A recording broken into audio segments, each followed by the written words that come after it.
Shalom, salam sejahtera bagi kita semua. Om Swastiastu, Namo Buddhaya, salam kebajikan. Kembali lagi bersama kami, kelompok 5 PBSI Reguler B 2022 Universitas Negeri Medan. Pada pertemuan kali ini kita akan membahas 8 etnis Sumatera Utara dengan budaya-budaya lokalnya. Saya, Firman Matias Majintak dengan NIM 222111002. Hai semuanya, perkenalkan nama saya Fatma Nabila dengan NIM 22211111001. Hai semuanya, saya Amelia Nabila dengan NIM 222111004. Hai semuanya, perkenalkan nama saya Khairani Putri dengan NIM 222111004. Hai semua, perkenalkan nama saya Rita Bima Sitorus dengan NIM 222411013.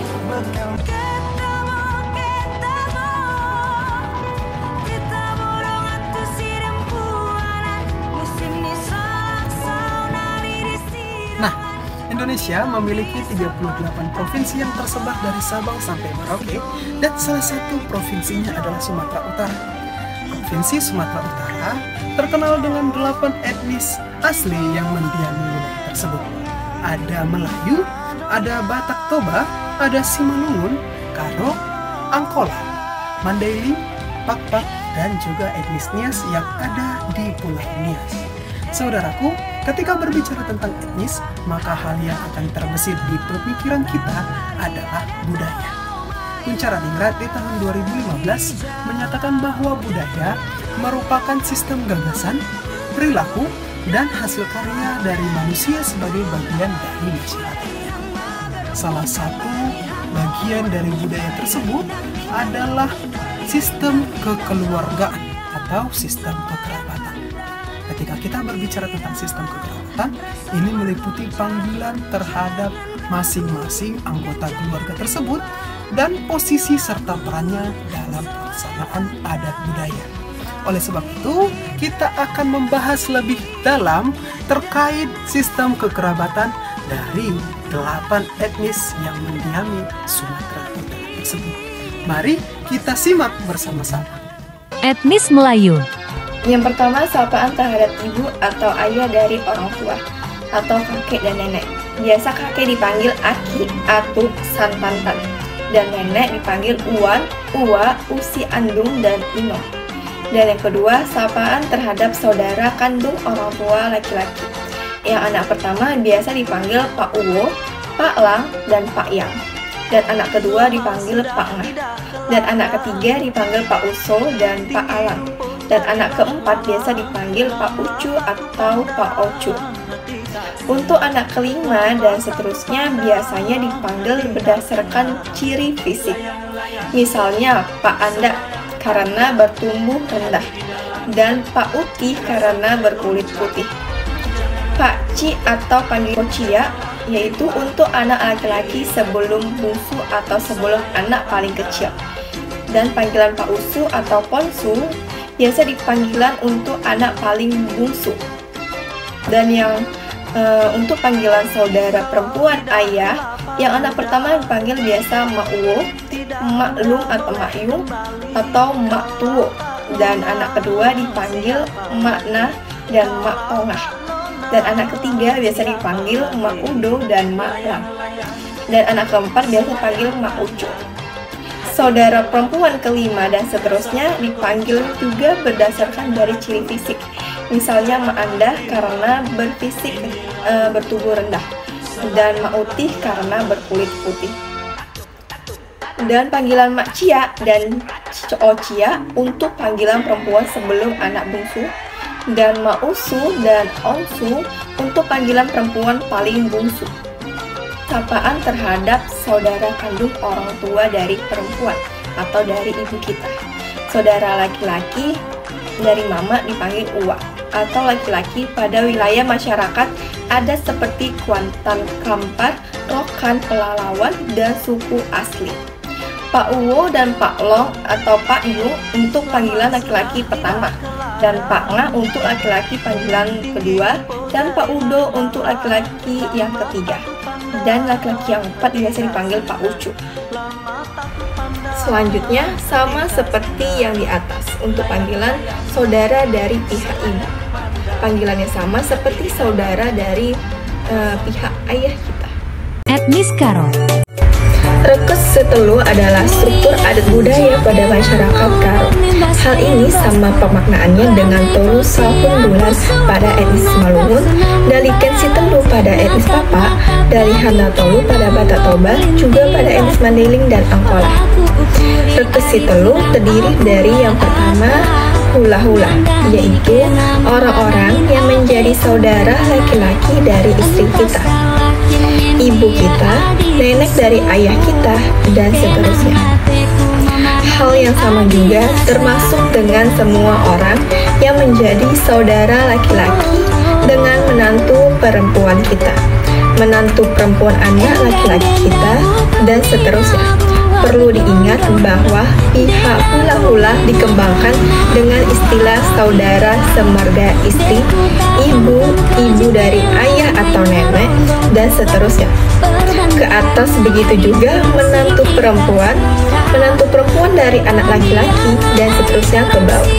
Contohnya seperti istri si laki-laki bermarga sembiring, maka kaling bubunya adalah seluruh laki-laki bermarga sembiring. Dan yang kedua yaitu senina, adalah semua yang semarga dengan kita apabila kita laki-laki, atau semarga dengan suami kita atau apabila kita perempuan. Contohnya seperti suami si A adalah bermarga Tarigan, maka seninanya adalah seluruh semarga Tarigan.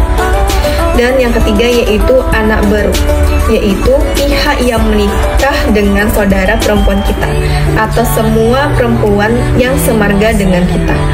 Apabila kita laki-laki, jadi beru adalah kebalikan dari kaling bubu.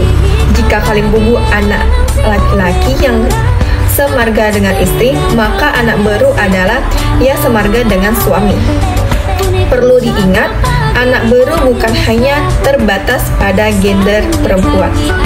Semua laki-laki yang menikah dengan seseorang perempuan Karo akan sebagai disebut anak beru dalam keluarga si perempuan.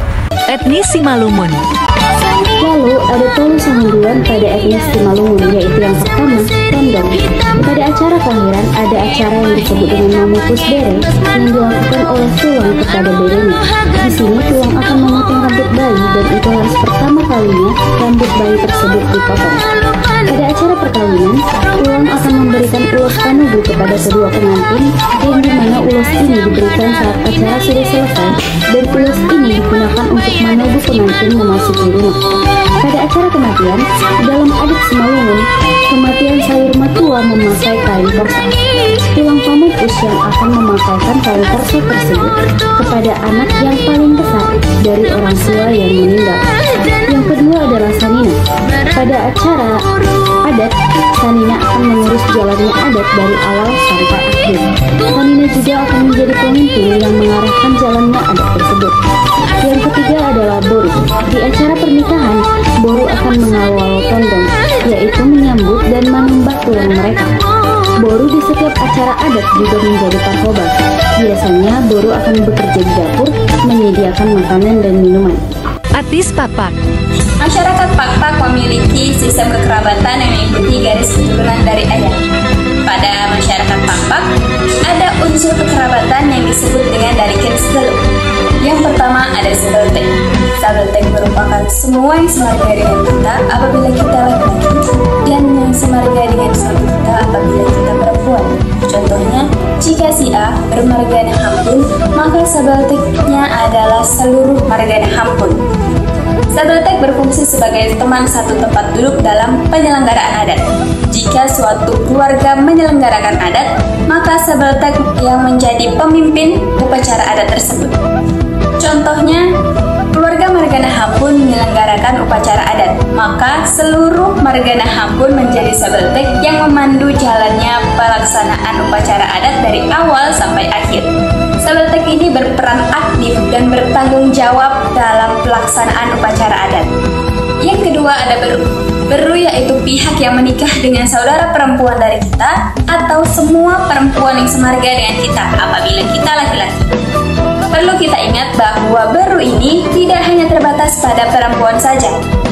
Semua laki-laki yang menikah dengan seorang perempuan Batak akan dianggap beru di dalam keluarga si perempuan. Beru ini berperan sebagai parhobas dalam penyediaan dan perlengkapan pekerjaan. Beru memiliki tanggung jawab atas ketersediaannya seluruh unsur-unsur upacara adat seperti makanan, jamuan, dan sebagainya. Yang ketiga ada kula-kula. Kula-kula yaitu orang-orang yang menjadi saudara laki-laki dari istri kita, ibu dari ayah kita, dan sebagainya. Kula-kula adalah pemberi berkat. Salah satu contoh peran kula-kula adalah pemberian ulos. Hanya pihak kula-kula saja yang boleh atau dapat memberikan ulos pada yang memiliki suatu acara. Kula-kula ini dapat disebut dengan tulang, yaitu saudara laki-laki dari ibu. Etnis Batak Toba. Dalihan Notolu adalah struktur adat budaya pada masyarakat Batak Toba. Hal ini sama pemaknaannya dengan Tolu Sahundulan pada etnis Malungun, Daliken Sitolu pada etnis Papa, Rakut Sitolu pada etnis Karo, juga pada etnis Mandailing dan Angkola. Dalihan Notolu terdiri dari 3, yakni hula-hula, dongan tubuh, dan juga boru. Hula-hula yaitu orang yang menjadi saudara laki-laki dari istri kita, ibu kita, nenek dari ayah kita. Hal yang sama juga termasuk dengan semua orang yang menjadi saudara laki-laki dengan menantu perempuan kita, menantu perempuan anak laki-laki kita, dan seterusnya. Perlu diingat bahwa pihak hula-hula dikembangkan dengan istilah saudara semarga istri, ibu dari ayah atau nenek, dan seterusnya ke atas. Begitu juga menantu perempuan dari anak laki-laki, seterusnya ke bawah. Contoh dari hula-hula yaitu istri si laki-laki bermarga Manulang, maka hula-hulanya adalah seluruh laki-laki bermarga Manulang. Ada banyak penyebutan terkait hula-hula seturut dengan tingkat generasi. Yang pertama, hula-hula saja, yaitu saudara laki-laki semarga dengan istri. Kedua, tulang. Tulang yaitu saudara laki-laki semarga dengan ibu. Ketiga, bona tulang, yaitu saudara laki-laki semarga dengan ibu dari ayah atau nenek. Keempat, bona niari, yaitu saudara laki-laki semarga dengan ibunya kakek dari ayah atau nenek ayah. Kelima, matang niari dinsar, yaitu marga yang diyakini semarga dengan ibu yang melahirkan suatu marga. Contohnya, sebagian marga Simanjuntak menyebut marga Sihotam sebagai mata niari dinsar karena yang melahirkan keturunan marga Simanjuntak adalah Boru Sihotam. Yang keenam, hula-hula anak Manjai atau Naposo, yaitu laki-laki yang semarga dengan istri anak laki-laki kita. Yang ketujuh, hula-hula ni Pahonpu, yaitu laki-laki yang semarga dengan menantu perempuan anak laki-laki kita, dan sebagainya. Yang kedua, dongan tubuh. Dongan tubuh adalah semua yang semarga dengan kita apabila kita laki-laki, atau semarga dengan suami kita apabila kita perempuan. Contoh dari dongan tubuh yaitu suami si A adalah marga Simanjuntak, maka dongan tubuhnya adalah seluruh marga Simanjuntak. Yang ketiga ada boru, yaitu pihak yang menikah dengan saudara perempuan kita atau semua perempuan yang semarga dengan kita apabila kita adalah laki-laki. Jadi, boru adalah kebalikan dari hula-hula. Jika hula-hula adalah laki-laki yang semarga dengan istri, maka boru adalah yang semarga dengan suami. Perlu kita ingat, boru bukan hanya terbatas pada gender perempuan saja. Semua laki-laki yang menikah dengan seorang perempuan Batak akan disebut sebagai boru dalam keluarga si perempuan. Etnis Mandailing. Dalam adat Mandailing terdapat Dalian Natolu, yaitu Mora, Kahanggi, dan anak boru. Adapun fungsi Mora dalam upacara adat adalah yang pertama, Mora adalah salah satu pihak yang akan memberikan nasihat pangupah dan memberikan seperangkat bahan pangupah untuk memohon berkat dari Tuhan agar si bayi sehat, murah rezeki dalam hidupnya. Lalu untuk upacara perkawinan, Mora juga memberikan nasihat dan harapan-harapan dalam hidup berkeluarga, juga memberikan kata pasu-pasu dan berkat serta keinginan dari suhut selaku anak borunya. Lalu yang kedua, Kahanggi, Manguso boru. Dalam hal ini, Kahanggi harus memastikan bahwa si perempuan belum memiliki janji kepada laki-laki lain. Di adat lain pun, Kahanggi bertugas sebagai orang yang memandu acara dari awal sampai akhir. Lalu yang ketiga, anak boru. Anak boru akan menyampaikan undangan acara kepada orang-orang dan menyediakan segala hal yang diperlukan dalam adat tersebut, baik itu dari perhiasan, makanan, serta minuman. Etnis Angkola. Selanjutnya, sistem Dalehan Natolu pada etnis Angkola. Sistem Dalehan Natolu yang artinya tunggu kaki tiga yang tujuannya untuk bersatu dalam etnis Angkola yaitu Mora, Kahanggi, dan juga anak boru. Mora adalah orang tua laki-laki dari istri. Mora memiliki kedudukan yang tinggi di antara ketiga yang telah saya sebutkan tadi. Mora menempatkan kedudukan yang tinggi, setelah itu Kahanggi, dan yang terakhir adalah anak boru. Kahanggi laki-laki yang semarga dan seketurunan dalam Kahanggi boleh saling memiliki satu sama lain dengan seketurunannya. Contohnya, boleh mewarisi istri saudara yang lain dengan alasan bahwasannya karena satu saudara dan masih satu seayah seibu. Anaknya mewarisi istri Kahanggi dengan kesempatan dari pihak laki-laki, dari pihak istri jika sang istri tadi mau dan bersedia. Selanjutnya adalah anak boru, yang mana pihak yang mengambil si gadis dari kita atau suami dari gadis kita disebut juga anak boru kita. Kalau di desa ini adalah anak boru Hasibuan, atau disebut juga dengan pihak yang mengambil gadis. Dan anak boru ini pasti memiliki marga yang berbeda-beda. Etnis Nias. Masyarakat Nias memiliki sistem kekerabatan yang mengikuti garis keturunan dari ayah. Yang paling kecil disebut dengan Sangambote atau merupakan keluarga kecil. Namun yang paling penting disebut dengan Sangambote Sebuah atau keluarga besar dari pihak leluhur yang disebut dengan Mado atau marga. Dalam kelompok kekerabatan ini, hubungan yang paling dekat dihitung berdasarkan garis keturunan dari pihak laki-laki yang disebut dengan Iwa. Saudara sepupu tingkat kedua disebut dengan Bua, dan seterusnya disebut dengan Banua. Keluarga pihak istri disebut dengan Ubu. Mereka merupakan sumber kehidupan atau Sangambote dan mendapatkan penghormatan tinggi. Selain itu, keluarga yang memberikan istri kepada anak laki-laki dari Sangambote atau hula-hula disebut dengan Siteabe. Mereka diundang dalam berbagai acara.